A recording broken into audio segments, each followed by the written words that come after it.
Next জিকের question হলো, আচ্ছা বলো তো কোন শাক খেলে চোখের দৃষ্টিশক্তি বাড়ে?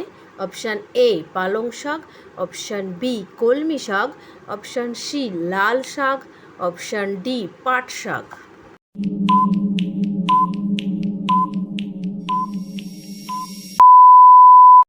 সঠিক অ্যান্সারটি জানার আগে যারা নতুন চ্যানেলে ভিজিট করছো তাদেরকে বলি আমার চ্যানেলটা সাবস্ক্রাইব করে দিও, আর স্মল করে একটা লাইক করো, কমেন্ট বক্সে একটু রেসপন্স করো।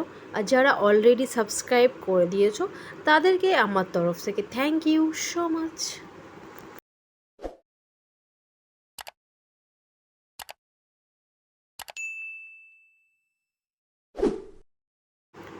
সঠিক অ্যান্সারটি হলো অপশান এ পালং শাক।